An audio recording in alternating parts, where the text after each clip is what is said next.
사랑방 구독 좋아요 알람 설정하고 가요. 말씀만을 전해요. 우리는 성경 공방.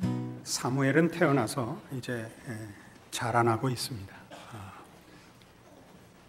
하나님께서 이스라엘을 택하시고 이스라엘을 인도하시는 방법으로 모세를 보내기도 하셨고 여호수아를 보내기도 하셨고 여러 사사를 보내는 중에 이제 사무엘을 보내는 이 사건들을 우리가 살펴보고 있는 중입니다. 우리가 기독교적 신앙으로 기대하는 하나님의 개입은 보통 초월적일 것이라고 생각들을 합니다. 사무엘이 물론 초월적으로 태어나죠. 기도해서 낳을 수 없던 아이를 낳은 것입니다. 그것이 초월이지만 우리가 기대하는 초월은 사실 그것보다 더 많습니다. 하나님의 일하시는 그 방법이나 또는 그 종의 정체성 같은 것들 모두가 초월적으로 증거됐으면 하고 바라는 것이 일반적인 우리들의 종교 본심인 줄로 압니다.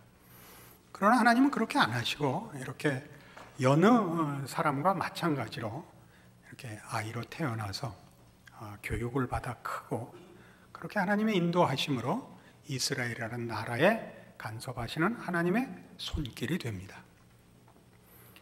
이런 문제에 대한 우리의 분명한 이해는 이것이어야 됩니다. 역사란 뭐냐 할 때 사실에 대한 기록입니다.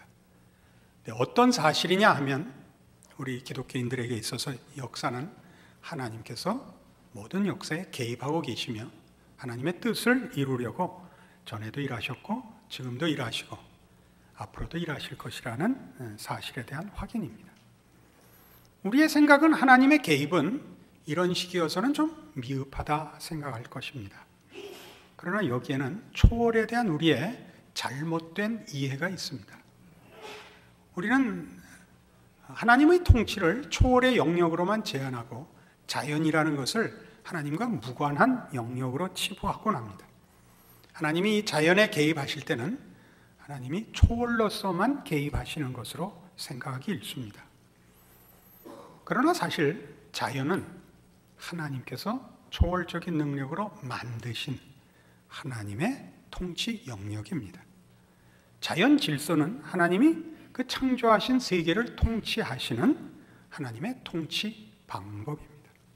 시간과 공간이라는 것은 초월과 비교할 때 시공의 제한을 받는다는 것 때문에 혹 열등하게 보일 수도 있지만 시공의 조건이라는 것은 피조물의 세계에서는 꼭 필요한 조건이고 시간과 공간이라는 것으로 인하여 이 하나님이 창조하신 세계는 말하자면 과정이 있고 결과가 있고 하는 질서와 통일과 또 하나님 통치의 공의와 신실함이 나타납니다. 하나님께서 그 아들을 이 땅에 보내셨을 때 이미 이런 하나님의 만드시고 통치하시는 방법과 영역 속에 초월적인 힘으로 그러나 자연 질서를 따라 하나님께서 우리를 구원하려고 그의 아들을 보내셨다는 사실을 놓치지 않아야 됩니다. 요한복음 1장입니다.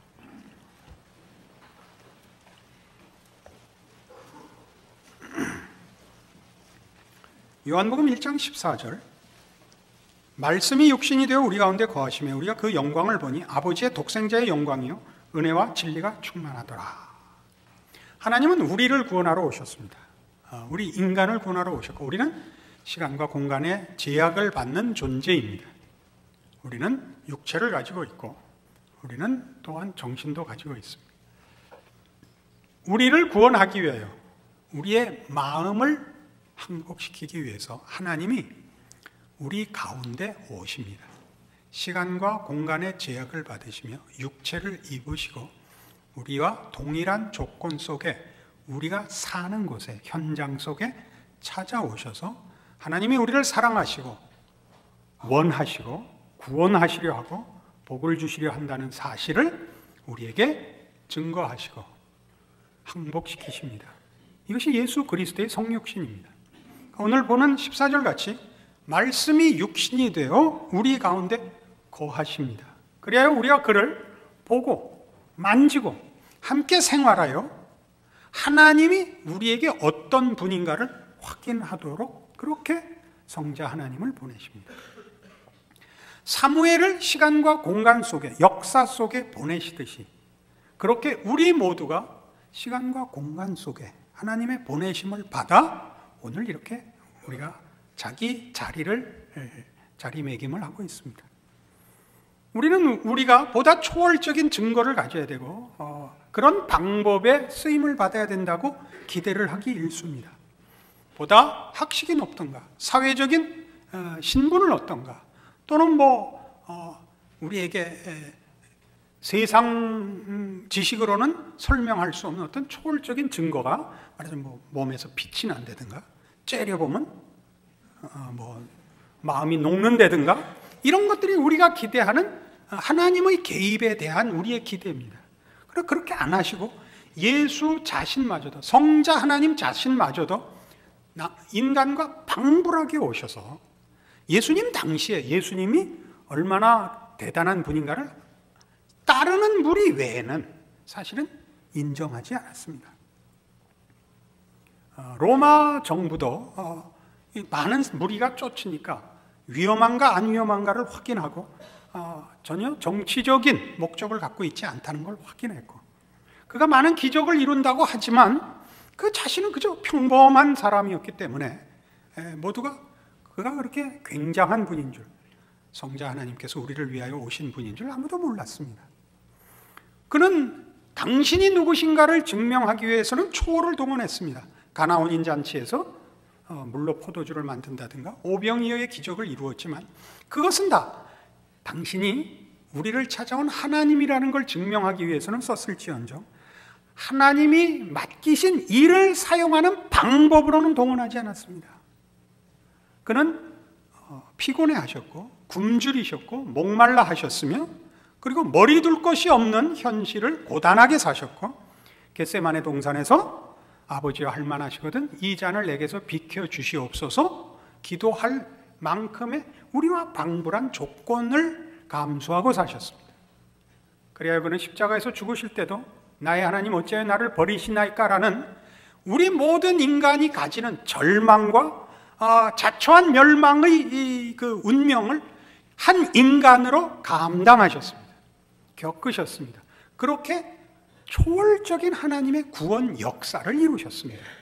어떻게? 시간과 공간 속에서 자연인으로서 말이죠. 이 자연과 초월의 융합은 하나님에게는 당연한 것입니다.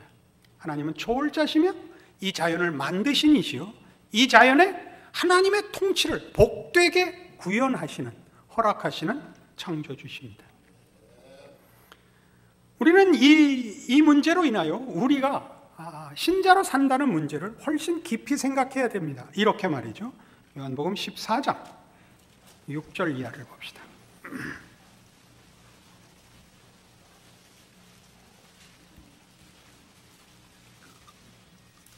요한복음 14장 6절, 예수께서 가라사대 내가 곧 길이요 진리요 생명이니 나로 말미암지 않고는 아버지께로 올 자가 없느니라. 너희가 나를 알았다면 내 아버지도 알았으리로다. 이제부터는 너희가 그를 알았고 또 보았느니라. 유명한 말씀이죠. 내가 곧 길이요 진리요 생명이다입니다. 그러자 빌립이 가로되 주여 아버지를 우리에게 보여주옵소서 그리하면 족하겠나이다. 예수께서 가라사대 빌립아 내가 이렇게 오래 너희와 함께 있을 때 네가 나를 알지 못하느냐? 나를 본 자는 아버지를 보았거늘 어찌하여 아버지를 보이라 하느냐? 이렇게 반문하십니다. 아시겠습니까? 육신으로 오신 우리와 방불한 모습으로 그 환경 조건의 제약 속에 있는 이 인간으로 오신 예수가 아버지를 보이고 있는 겁니다. 우린 그렇게 살아야 되는 겁니다. 우리가 초월을 가지고 모든 일에 형통하고 능력 있음으로써 아버지를 증거하고 아버지의 자녀인 것을 증거하는 것이 아니라 우리에게 허락된 삶의 조건 속에서 하나님의 통치를 이룸으로써 우리를 본 자가 아버지를 봐야 됩니다. 우리는 이 싸움 속에 있는 것일 겁니다. 우리는 하나님의 일이 세상의 방법과 세력보다 우월한 보이는 힘으로 나타나기를 소원합니다. 우리를 반대하는 자는 우리가 기도하면 다 죽고, 이 대한민국의 모든 땅, 모든 건물이 교회가 되고, 그럼 도대체 기름은 어디서 넣고, 쌀은 어디서 살려고 그러세요? 이런 식의 말도 안 되는 오해를 하고 있습니다. 그것이 진심이며 열심이라는 건 압니다. 그러나 무식한 겁니다. 무식한 겁니다. 그 아멘은 본인의 신앙 고백입니까? 소망입니까? 우리 모두 여기에 걸려 있는 거죠. 이미 하나님이 그렇게 일하고 계시는 우리라는 존재인데, 우리의 신앙 고백이 갖는 우리의 힘인데 우리는 그렇게 살지 못합니다. 어떻게? 예수님 같이 살지 못하고 사무엘을 이해를 못하는 겁니다. 여기는 중요한 문제가 있습니다. 이 초월과 자연이라는 이분법적 사고는 우리로 하여금 신앙을 초월로 요구해서 초월로 답이 되지 않으니까 어디로 도망을 가냐면 내면화로 도망갑니다. 신앙이 내면화됩니다. 기도, 초월적인 종교적 명분과 형태로 숨어버립니다. 기도회로 모인다, 전도를 한다, 이런 때는 그게 신앙이 되고, 그 외에는 신앙이 전혀 힘을 못 쓰는 개념과 내면 세계로 숨어버리고 마는 겁니다. 그러니까 일상생활은 어떻게 신앙과 연결해야 되는지 전혀 모르는 것이 되어버렸습니다.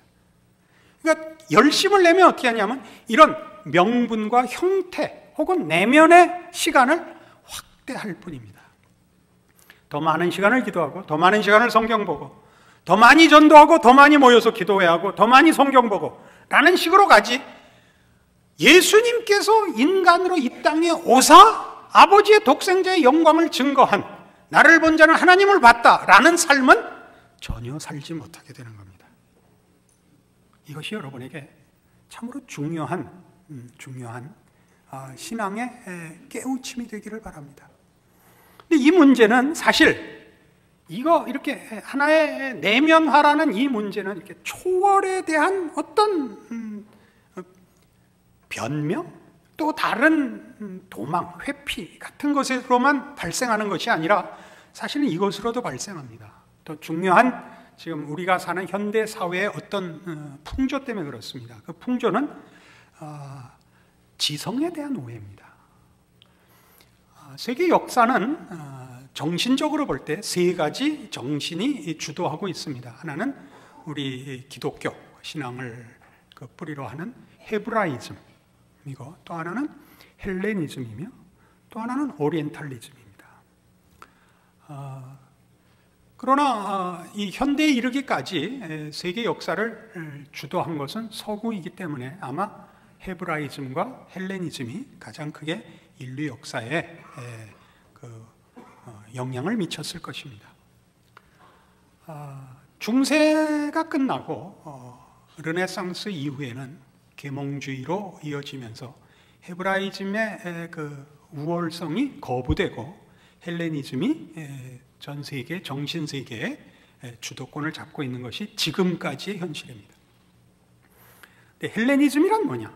그리스 철학의 그 제일 큰 특징과 주장이 뭐냐 하면, 모든 사실은 논리적으로 증명할 수 있다라는 합리주의입니다. 그러니까 논리적으로 증명이 되지 않는 것은 사실이 아니다가 성립합니다. 그래서 그들에게는 사실은 신이 없습니다. 철학만 있지. 그런데 이런 합리주의는 사실은 과학 문명을 발전시켰고, 오늘날 우리가 누리는 많은 부분에서 자연과학에서든 인문과학에서든 인류 역사에 많은 유익을 갖다 준 것이 사실입니다. 그러나 이 합리주의는 그 자체, 이 논리성으로 인하여 어떤 문제를 낳느냐 하면 관념론의 폐해를 낳습니다. 합리적인 증명과 이해를 위하여 더 깊이 이론을 추구하다가 실생활과 동떨어진 학문뿐인 지성을 낳는 폐해를 인류 역사가 증언하고 있습니다. 우리는 우리가 받는 교육 속에서 그것이 지식과 정보로만 취급되고, 실제로 그것이 인성교육까지 미치지 못하는 뭐 다른 나라 관두고 어느 나라나 그렇습니다. 우리나라 교육의 실태를 봅니다. 공부를 잘하는데 조금도 훌륭해지지 않는 우리들의 모습을 봅니다. 공부란 훌륭해지라고 원래 시작한 건데 훌륭해지지 않고 그저 기능인이 될 뿐입니다. 수학을 잘한다, 영어를 잘한다 만 있지, 돈을 잘 번다 이런 것만 있지, 도무지 인간적으로는 매력이 없는 사람들을 양산하고 있는 걸 우리가 알고 있습니다. 우리 자녀들이 그렇게 크고 있고 우리 주변이 온통 이런 사람들 뿐이라서 영악하고 교활해만 합니다. 진실하고 착하면 병신이 되는 사회가 되었습니다. 우리 모두가 그 사실을 알고 있습니다. 근데 이 관념뿐이라는 건 뭐냐면 모든 지식은 결국 한 인간의 영혼과 삶에 연결되도록 되어야 그게 참 지식인 것입니다. 안 그렇습니까? 지식이 대가리 속에만 있고 그게 팔다리를 움직일 수 없다면 그걸 뭐에다 쓰겠냐 이거죠. 안 그렇습니까? 저도 이제는 눈이 잘 안 보여서 안경을 쓰곤 합니다. 독서를 할 때는. 성경을 볼 때는 왜 안 쓰냐? 이건 다 외웠으니까 볼 필요가 없습니다. 그럼 안경을 쓰는 이유는 뭡니까? 잘 보기 위해서입니다. 뭘 잘 보기 위해서입니까? 앞으로 가는 길, 봐야 할 것, 내 몸 전체, 내 전 존재를 위하여 안경을 쓰지. 안경을 썼더니 눈깔만 좋고 나머지는 개판이더라. 그런 안경을 쓰는 사람은 없습니다. 이것도 못 쫓아오는 건 설마 아니겠죠. 그러나 오늘날 현대의 지성이 그렇고, 제가 지성을 다루려고 그러지 않습니다. 신앙이 그렇습니다. 우리의 신앙은 지성만의 관념론이 가지는 피해가 그렇듯이 신앙이 내면화되고 명분화되고만 있고 그 신앙을 고백하는 한 존재에 아무런 영향을 미치지 못하는 것이 되어서 우리는 모든 얘기에 참여하고 모든 내용에 대해서 비판을 가하는데 본인은 변하지 않는 그런 시대에 살고 있습니다. 아니 그렇습니까? 교회에 오지만 누구나 교회 안에서 동료를 발견하지 못한다고 고백하고 있고 교회 안에서 진심을 나눌 수 없다고 얘기하고 있습니다.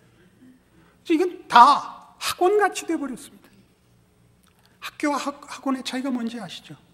학교는 지지고 볶는 생활이 있습니다. 교류가 있고 학원은 그렇지 않습니다. 오직 하나의 목적을 위하여 함께 자리하고 있을 뿐입니다. 현대 교회는 다 그렇습니다. 이 피해를 입고 있습니다. 그러나 누가 하나 진심을 꺼내놓으면 아무도 동조하지 않고 병신이 되기 때문에 우리는 진실할 수조차 없습니다. 예수 안 믿는 고등학교 동창 불러서 포장마차에서 그죠? 진로표 사이다 놓고 회포를 풀어야 됩니다. 이런 비극이 어디 있습니까? 그 예수 안 믿는 동창이 인생의 가장 심각한 문제를 예수 믿는 우리에게 물어와야 옳죠. 우리가 신앙생활에 지친 영혼을 붙들고 그 개뿔도 모르는 친구 만나서 고등학교 때 지지고 볶은 그 관계 하나 때문에 속을 털어놓아야 되는 이런 시대에 살고 있습니다. 한국 기독교가 힘을 잃는 것은 당연합니다. 우리는 믿는 자 자신도 항복시키지 못하고 있습니다. 이 싸움을 우리는 제대로 해야 됩니다. 골로새서 3장에 가면 그래서 이런 성경의 요구들이 나오는 것입니다.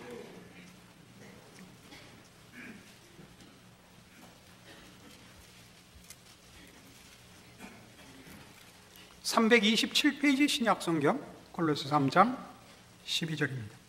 여기 있는 내용이 무엇을 의미하는지 조금 깊이 음미하시면서 제가 읽어드릴 테니까 따라 읽어주시기 바랍니다. 그러므로 너희는 하나님의 택하신 거룩하고 사랑하신 자처럼 긍휼과 자비와 겸손과 온유와 오래 참음을 옷 입고 누가 네게 혐의가 있거든 서로 용납하여 피차 용서하되 주께서 너희를 용서하신 것과 같이 너희도 그리하고 이 모든 것 위에 사랑을 더하라. 이는 온전하게 매는 띠니라. 그리스도의 평강이 너희 마음을 주장하게 하라. 평강을 위해 너희가 한 몸으로 부르심을 받았나니 또한 너희는 감사하는 자가 되라. 그리스도의 말씀이 너희 속에 풍성히 거하여 모든 지혜로 피차 가르치며 권면하고 시와 찬미와 신령한 노래를 부르며 마음의 감사함으로 하나님을 찬양하고 또 무엇을 하든지 말이나 일이나 다 주 예수의 이름으로 하고 그를 힘입어 하나님 아버지께 감사하라. 특별히 두 가지로 요약할 수 있습니다. 16절에 있는 바와 같이 그리스도의 말씀이 우리의 내용이어야 하고, 17절에 있는 바와 같이 말이나 일이나 다 주 예수의 이름으로 해야 됩니다. 주 예수 안에서 구원함을 얻고 주 예수 안에서 하나님의 자녀가 됐다는 것은 예수 안에 있는 모든 것이 우리 것이 된 것입니다. 예수 안에 있는 모든 신의 성품에 참여하는, 신의 거룩하신 복되신 모든 것을 우리의 것으로 가지는 자, 이것이 구원입니다. 신자의 정체성입니다. 우리는 외부적으로 우리가 가진 힘을 증명하는 것이 아니라 이 내용으로서 증명을 합니다. 이 내용이 예수님이 살았던 그 시대에 살아간 그 발자취처럼 오늘날 우리의 인생에서 이 세상의 반대와 공격 앞에서, 고단한 인생 속에서 세상이 만족시킬 수 없는 영혼의 깊은 필요를 예수 그리스도 안에서 공급받는 자의 부요함으로 증거하고 설명하고 증명하고 사는 것이 신자의 삶입니다. 그러니까 신앙생활이란 1차적으로 이웃을 위하여 있지 않습니다. 자신을 위하여 있습니다. 그리고 그것이 이웃 앞에 저 사람을 보니까 과연 하나님이 계시다라는 증거를 결실하게 되는 것입니다. 우리의 열심이나 우리의 헌신이나 심지어 우리의 능력으로 우리 이웃을 항복시키는 것 아닙니다. 우리가 달라야 합니다. 우린 다른 존재 자체로 달라야 합니다. 이것을 놓치고 있죠. 이상하게 신앙 고백이 있고 성경 말씀에 약속된 대로의 모든 것이 허락되어 있음에도 불구하고 기독교인들의 신앙생활은 가난하고 무능하고 도피적이고 부정적인 경우를 너무나 많이 봅니다. 우리의 소원들이 또는 하나님의 의도들이 어떻게 우리의 생각과 다른가를 아시는 것이 가장 시급한 문제일 것입니다. 그래서 시편에 가면 이스라엘의 하나님에 대한 항복과 찬송시들은 하나님이 실제로 우리의 삶과 존재 속에서 역사하셨다는 찬양으로 가득합니다. 시편 98편을 보겠습니다.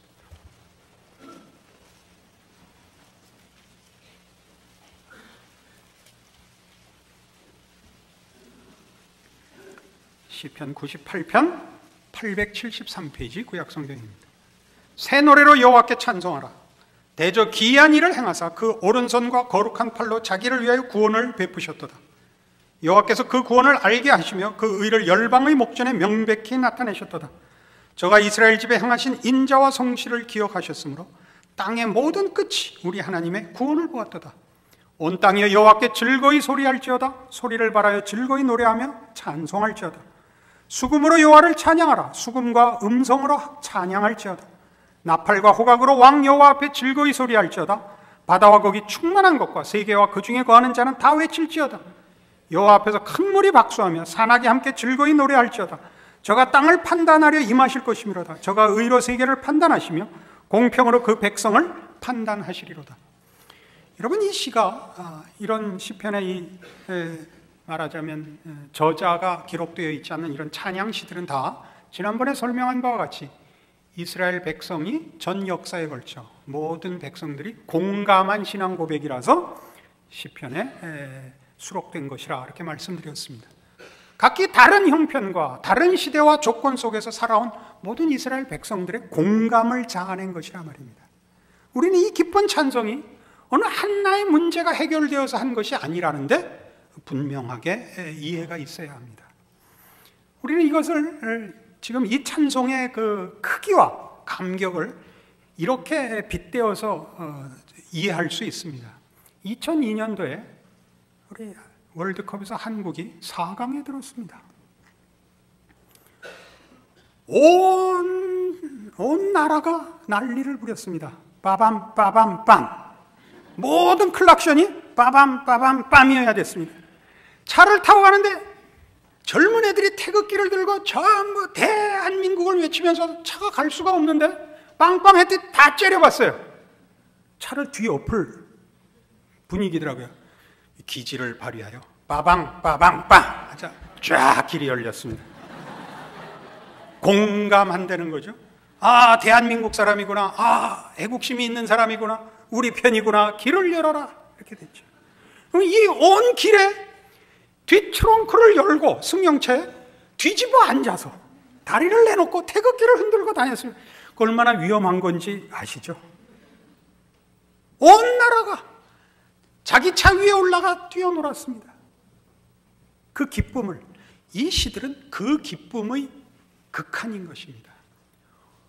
한 사건이 아니라 자기의 인생, 자기의 나라, 아니 온 인류의 운명에 대한 하나님의 목적과 개입하심과 뜻하심의 무한한 자비와 성실과 복주심에 대한 항복이 만들어낸 찬송입니다.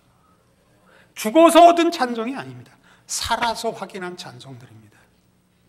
이것이 신자들의 특권입니다.